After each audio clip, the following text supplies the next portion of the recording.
So everyone knows whenever I there or already not there, everyone knows that I was there. This is Arby's legacy.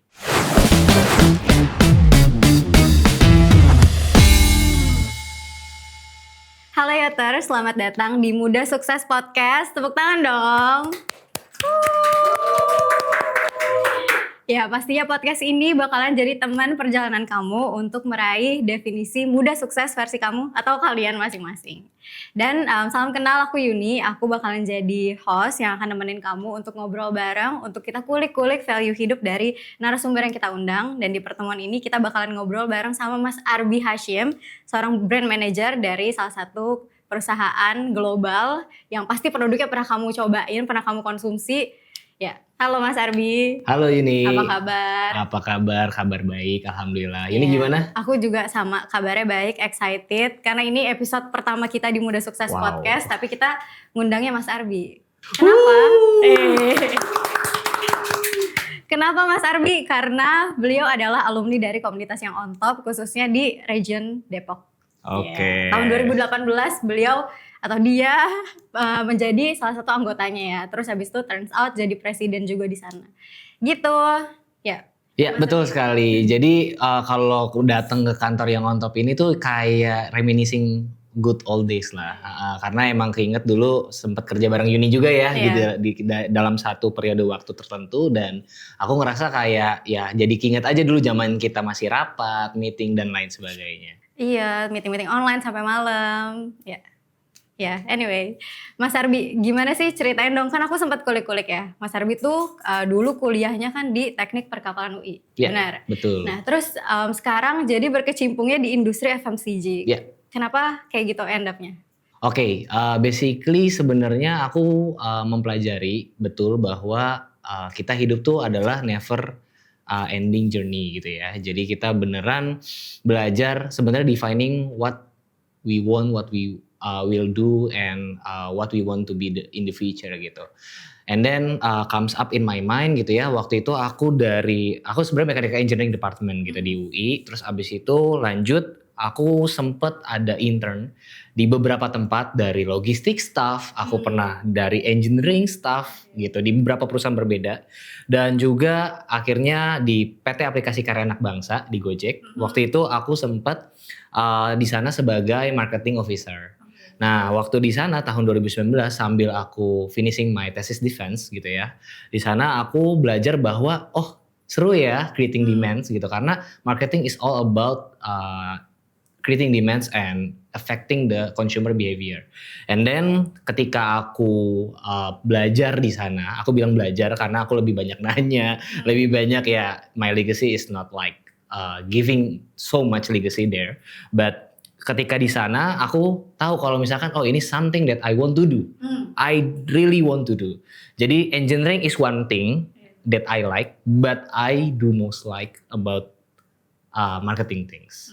So jadi dari sana aku lanjut menggeluti perhidupan sales and marketing sampai akhirnya sekarang aku di Milo gitu. Oke, nice. Tapi berarti sempat sebelum masuk ke Gojek itu ya melakukan pekerjaan yang memang sesuai sama jurusan yang kamu pelajarin gitu.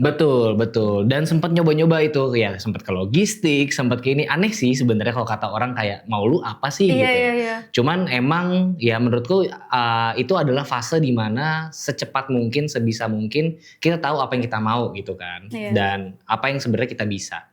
Ya ikigai lah. Iya, jadi kamu sekarang akhirnya ya merasa bahwa marketing atau branding ini adalah hal yang kamu passionate. Betul, I passionate the most. Oke. Terus ngomongin lagi soal akhirnya sekarang kan di Milo, tapi ya kita boleh sebut itu. Nah, tapi sebelum itu kan sempat di Nutrifood ya? Iya. Itu boleh diceritain juga mungkin. Nah, tapi gimana Mas Arby akhirnya bisa kesini? Apakah ini tuh salah satu company yang dari dulu pada saat mungkin SMP, SD mungkin kayak kamu tuh, aku suka banget nih konsumsi produk ini gitu. Terus akhirnya sekarang kerja di situ. Gimana ceritanya? Oke, ini dan perasaannya? Oke, ini menarik banget sih Yun, karena waktu itu tuh aku nggak realize kalau misalkan sebenarnya Milo ini tuh part of Nestle. To be honest. Jadi ada Nestle, Milo, Nutrifood, Nutrisari, itu tuh semua adalah my milestones lah kita sebutnya gitu. Jadi dari aku lulus, aku tuh sempat kerja di retail company gitu ya, as an MT di sana. Lalu selanjutnya aku melanjuti dunia FMCG gitu ya, dari retail ke FMCG. Retail tuh yang di Crispo ya? Iya betul, di Kawan Lama Sejahtera. Dan dari situ aku lanjut ke Nutrifood. Di Nutrifood aku sempat di sales, and then ends up ke marketing, brand management, and then lanjut ke brand management lagi tapi di Milo Nestle. Nah tadi sempat udah di-mention sama Yuni ya soal apakah Milo ini something that yang sebenarnya aku recall dari zaman masa kecil gitu. Sebenarnya ya betul, itu selalu ada di cart gitu ya, harus selalu ada di tas belanjaan mamaku ketika kita belanja bulanan. Nah jadi ini bener-bener masih inget banget gitu ya, masukin Milo gitu. Terus habis itu mah mau Milo, mah mau Milo gitu ya, zaman dulu belum nyebutnya Milo gitu. And then ya itu adalah hal yang menurut aku baru sadar ketika aku join justru. Jadi aku to be honest di Milo ini belum pernah apply, tapi aku di approach lewat LinkedIn gitu ya. Jadi this is pentingnya personal branding udah Yuni mention. Nah di situ aku juga ya nanti details aku akan jelasin, tapi di sini singkatnya adalah ya ends up aku employed gitu ya di Nestle, dan aku baru realize waktu aku lihat stories kan ada archive ya. Nah di stories Instagram aku ternyata 2019 aku pernah ke Nestle untuk company visit dari Universitas Indonesia. That's why itu yang aku bilang my dreams comes true gitu. Jadi aku baru sadar kalau misalkan ternyata aku punya dreams ini dan I really blessful of this opportunity. Berarti dulu pas lagi company visit ini gak kayak solawatin semoga bisa di sini atau enggak, bahkan gak kepikiran? Jujur gak kepikiran. Jujur waktu company visit ya just visit, gimana sih anak kuliahan mau main-main. Iya, gimana sih culture kerja di sini? Kalian gitu-gitu doang. Pengen discovery aja gitu, pengen tahu gimana sih line produksi, nggak spesifik itu sih. Tapi maksudnya waktu itu bener-bener pengen tahu apa sih produknya, kira-kira berapa banyak sih yang diproduksi dalam sehari, hal-hal sesimpel itu waktu kuliah. Tadi ngomongin juga soal keluarga ya, orang tua. Ada nggak kayak value dari ibunya Mas Arbi atau ayah yang mungkin kayak diajarin, terus kayak kamu nih kalau nanti kerja harus kayak gini gitu, biar karir kamu bagus gitu, atau biar kamu kayak punya masa depan yang baik gitu? Oke. Kebetulan aku punya dua sudut pandang yang berbeda nih kalau dari papa dan mama. Karena mama itu tipikal yang as long as you are happy, go for it. Tapi kalau papa adalah ya gapailah setinggi mungkin gitu. Papa tuh selalu mengibaratkan anaknya itu sebagai burung gitu. Untuk ya kepakan sayap setinggi mungkin agar bisa mencapai apa yang kamu benar-benar udah usahakan semaksimal mungkin. Jadi papa kayak mungkin salah satu slogan yang on top gitu ya, atau kunci sukses kita bisa bilang itu adalah do extra miles. Yeah. Papa tuh selalu mengimani itu. Dan aku juga mengimani itu gitu ya setelah papa taught me so well about that, dan aku beneran mengerti kenapa papa bilang seperti itu. Karena papa itu basically di banking 30 tahun di sana gitu ya, dan papa tahu banget gitu gimana caranya suatu organisasi itu bekerja. That's why papa selalu bilang gitu, untuk kamu bisa mencapai suatu hal ini kamu tuh harus scale up your skill and never ending lessons gitu. Ya that's why kalau tadi Yuni mention adalah aku merasa memang itu adalah something that burning my energy, maksudnya in a good way gitu ya, untuk aku selalu scale up and level up gitu. Jadi gak pernah ngerasa cukup sama ilmu, belajar terus. Craving more, hungry, hungry. stay hungry and ya terus belajar aja sih. Kalau dengerin cerita itu jadi aku inget deh kenapa dulu Mas Arbi akhirnya dia ngontop Depok tuh dulu sampai jadi presiden gitu. Karena waktu itu salah satu speech-nya juga yang aku inget adalah Mas Arbi bilang kalau ada di suatu tempat ya usahain kamu bisa sampai di tempat tertinggi. Ya, aku inget juga. Jadi mungkin itu ajaran dari papanya. Oke, tapi selain kayak extra mile, kira-kira apa nih yang mungkin Mas Arbi tuh selalu terapin selama berkarir sampai ya, dan mungkin selain sama personal branding juga, apa hal yang kira-kira selalu kamu terapin di hidup sampai akhirnya bisa selalu naik-naik? Oke, mungkin Yuni sempat aware atau sempat dengar soal Abraham Maslow Pyramids? Belum lagi. Oke, gimana? It's okay. Jadi maksudnya aku bisa jelasin bahwa Abraham Maslow tuh ngejelasin bahwa ini adalah beberapa steps untuk pemenuhan kebutuhan dasar manusia. Ya, sandang pangan, segala macam. Tapi yang paling atas, kamu bisa tebak nggak apa? Adalah self-actualization. Oke. Jadi self actualization adalah hal yang sebenarnya adalah di titik tertinggi di mana tingkat kepuasan manusia dalam hidup gitu. Nah, jadi aku selalu mengimani itu juga gitu ya, konsep pyramids-nya Abraham Maslow di mana si self actualization ini adalah hal yang harus ada di setiap aku berlabuh. Contoh waktu di Nutrifood aku berlabuh, aku harus kasih legacy terbaik. Di Nestle saat ini aku harus kasih legacy terbaik. So everyone knows whenever I there or already not there, everyone knows that I was there. Arbi was here. This is Arbi's legacy. Kayak gitu. Boleh gak ceritain apa yang dulu? Yang paling kayak kamu ngerasa kamu bangga banget nih sama apa yang kamu lakuin di sini gitu, di company yang sekarang ataupun yang dulu. Oke. Yang bisa di-share. Yang bisa di-share ya, mungkin aku nggak akan spesifik, tapi to be honest, kayak pastinya ada project di setiap company gitu ya. Dari aku dulu di kawan lama retail, terus ke Nutrifood FMCG dan juga ke Milo saat ini juga FMCG gitu ya, F&B. Jadi waktu di Milo saat ini gitu ya, aku tuh ada ngeluarin produk baru tentunya. Nah, produk baru ini adalah produk yang sebenarnya kayak to be honest nggak terlalu diperhatikan kategorinya. Jadi kalau misalnya Milo itu kita kebagi beberapa kategori. Nah, one of the kategori gitu ya, kita bisa bilang ini sebenarnya kategori yang aku bisa bilang ini punya opportunity atau room for growth yang sangat tinggi. Tapi orang-orang kurang aware karena saat ini contributionnya still low. Aku nggak akan spesifik, tapi I launch like 2 variants, 3 variants in those kind of categories, subcategories in Milo. And then, you know, it's growing up when well and ya kita juga bisnis itu nggak cuma soal profit, tapi juga menjauh kebutuhan konsumen. Di samping itu juga kita punya stakeholders yang perlu kita juga ibaratnya ajak bareng-bareng gitu dan semua stakeholders happy at that time. So actually that's one of my best legacy when I was in Nestle saat itu gitu. Yang tadi kayak ada juga kan pasti hal-hal unik. Tadi kan kayak serius-serius terus nih. Tapi ada gak kayak hal-hal unik yang akhirnya setelah diinget-inget sekarang, dulu pengalaman gue lucu banget nih, kocak banget nih yang ini. Oke, aku punya cerita yang menarik nih Yun. Buat teman-teman yang ada di sosial media juga gitu ya. Jadi jujur, kalau misalkan jalan kalian agak berliku, anggap aja buat ngeliat pemandangan. Nah, jadi waktu itu aku ada cerita unik. Aku gak akan sebut, tapi company aku gak sebut, tapi ya salah satu dari itu. Jadi aku join ke salah satu company yang sudah pernah aku sebagai karyawan di sana gitu ya. Dan di sana aku baru sadar along like 10 minutes of the interview bahwa aku tuh di approach, maksudnya aku diproses untuk posisi yang sebenarnya gak aku apply.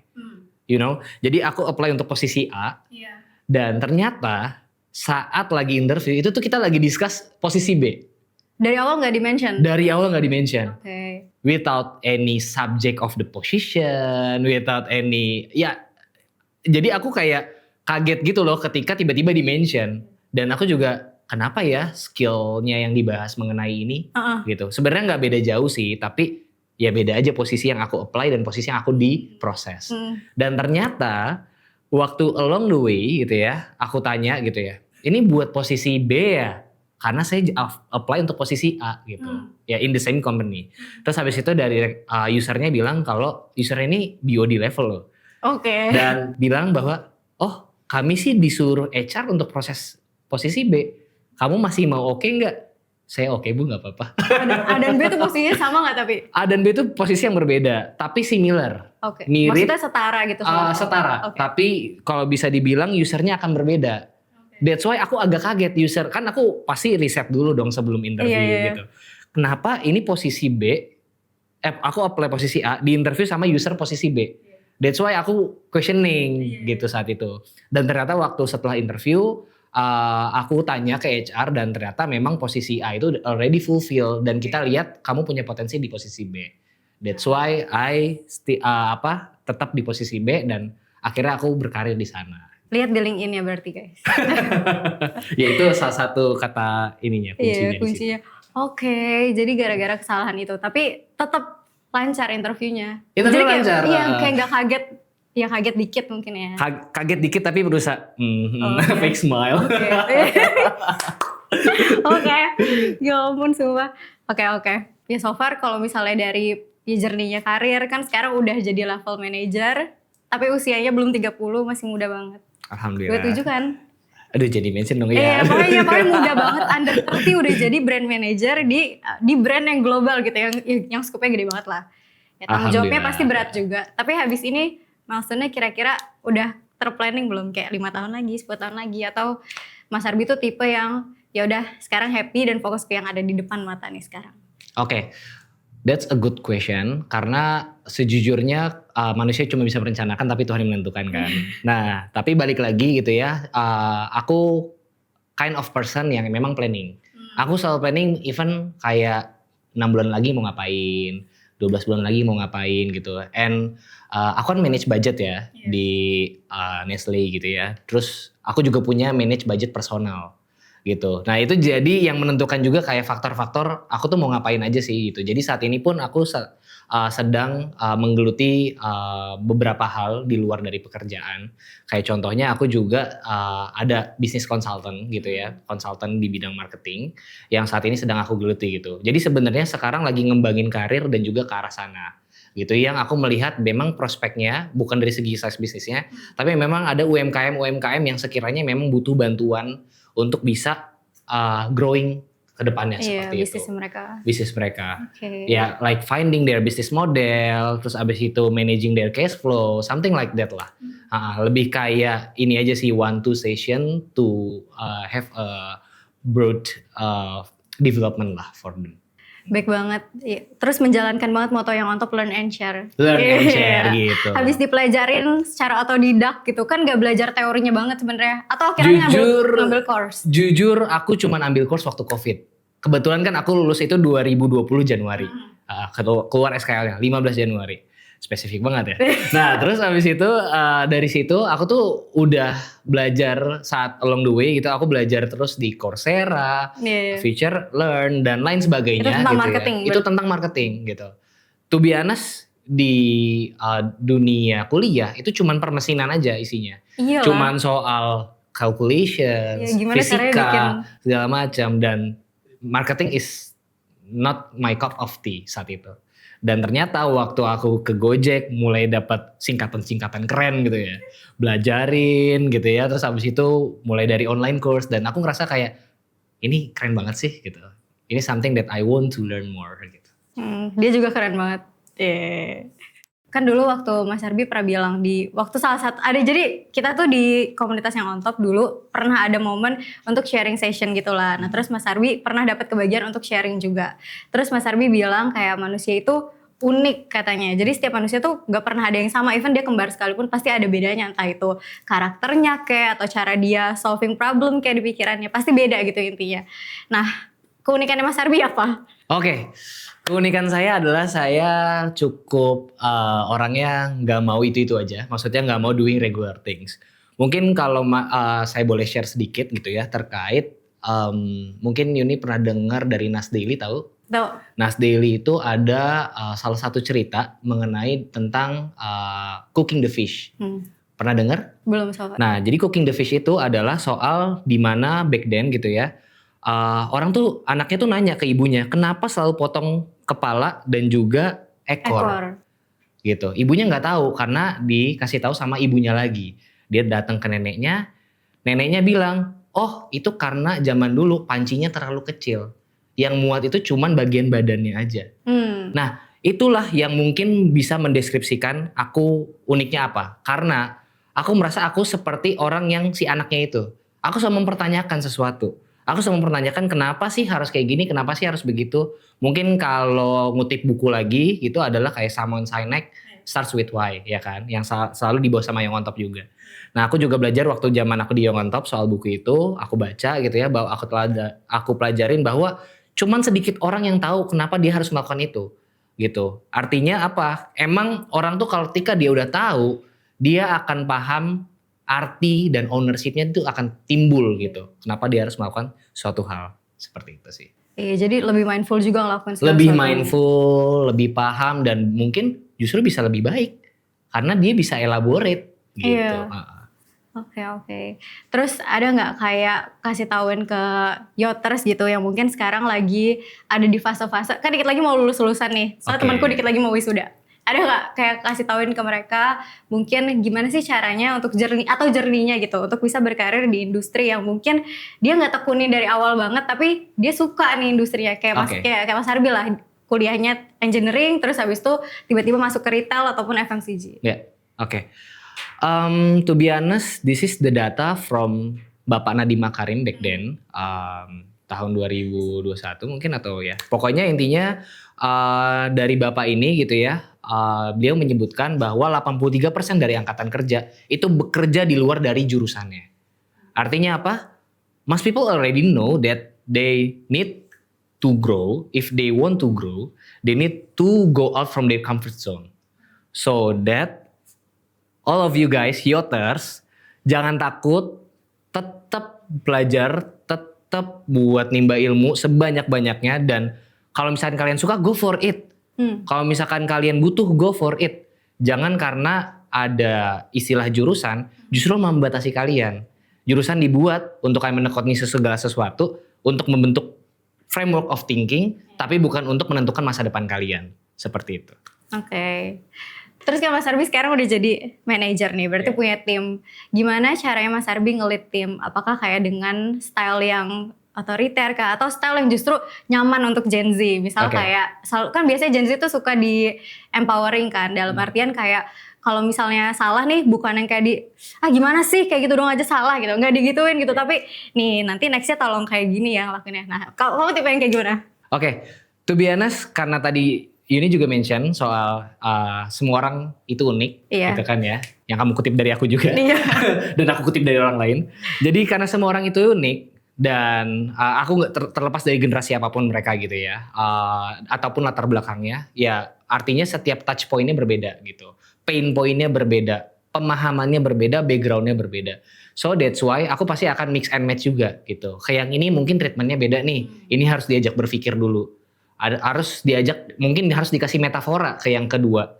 Mungkin yang ketiga itu dia tipikalnya, dia sebenarnya udah ngerjain kok semaksimal mungkin, tapi dia untuk ngeluarin apa yang dia agak susah. Jadi harus kayak ditarik ulur buat dia keluar pain pointnya. Jadi sebenarnya kalau aku for the general, aku akan mix and match tergantung dengan pain pointnya masing-masing. Tapi untuk tahu pain point, aku pasti akan buat sesi terpisah gitu, karena that's not a good ways to confront your team in front of people gitu. Jadi aku meminimalisir hal tersebut.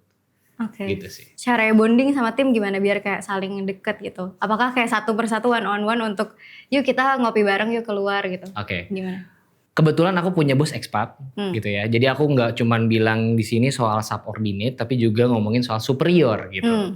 Nah, jadi how to bonding with your superior and also subordinate adalah ya knowing their not pain point ya, but their interest. Kalau tadi pain point, kalau sekarang interest. Karena ketika misalnya kayak contoh nih, aku dari orang daerah Bandung misalnya, ketemu sama orang yang bisa ngomong bahasa Bandung juga gitu, bahasa Sunda. Itu akan jadi ada interest naik gitu loh untuk orang yang menjadi lawan bicaranya gitu. Nah that's why aku akan melakukan hal itu. Contoh tadi misalnya mengikuti personalized bahasa, itu yang bisa dilakukan. Yang kedua, orang mana sih yang gak tertarik buat bahas keluarga? Kalau misalkan orang tersebut merasa memang ada intimasi dengan keluarganya, tapi kamu harus tahu dulu gitu orang ini nyaman buat bahas keluarga. Atau yang ketiga, klub bola. Itu gampang banget kalau misalkan lihat orang udah pakai apparel bola segala macam, abis kerja bukannya istirahat tapi main bola, bahas bola sama dia. Terus abis itu yang keempat ya masih banyak lah caranya gitu. Jadi sebenarnya membahas topik-topik yang sesuai tadi interestnya mereka gitu. Itu yang sebenarnya biasa aku lakukan. Dan dikulik sebenarnya dari behaviornya mereka, atau kalau misalnya nih konteksnya adalah kita nggak pernah ketemu sama orangnya tapi punya kayak kewajiban untuk pengen deh engage, engage sama mereka, kenalan gitu. Berarti lihat dari sosial medianya ya. Iya betul, sosial media, LinkedIn itu biasanya emang wadah-wadah untuk kita tuh menelaah dulu gitu. Siapa sih lawan bicara kita kayak gitu.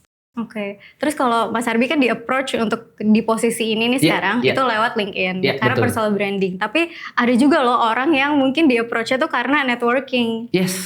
Iya kan? So many people karena networking sih. Iya. Terus kayak menurut Mas Arbi, gimana caranya untuk kita bisa bangun networking, tapi bukan berarti kayak so asik atau kayak tiba-tiba nih anak kok muncul gitu di DM-nya siapa gitu. Ya. Mungkin tadi kita bisa bilang juga kalau misalkan bikin networking itu nggak bisa dibilang ya nggak bisa so asik segala macam. Tapi memang to be honest kita harus despite of you are extrovert or introvert gitu ya, menurutku itu doesn't matters. Karena sebenarnya kita juga bisa kalau misalkan kita mau gitu. As simple as you approach duluan, yuk ketika kita misalnya lagi di komunitas di Young on Top gitu ya, khusus authors gitu, itu bisa approach Kak Yuni duluan. Kak kira-kira aku mau kenalan sama orang ini karena aku mau belajar A atau B. Ya coba aja mungkin bisa untuk di channeling gitu. Jadi sebenarnya aku bersyukur juga sih ada Young on Top ini. It's been already part of my life and my journey gitu. Karena ini jadi wadah aku buat belajar juga gitu. Jadi wadah aku buat berkembang juga. Dan jadi wadah aku buat networking juga. Karena aku jadi kenal banyak orang-orang hebat dan sosok-sosok mentor hebat. Salah satu yang bisa aku mention mungkin adalah salah satu CEO dari Microsoft Indonesia saat itu. Pak Haris Ismi.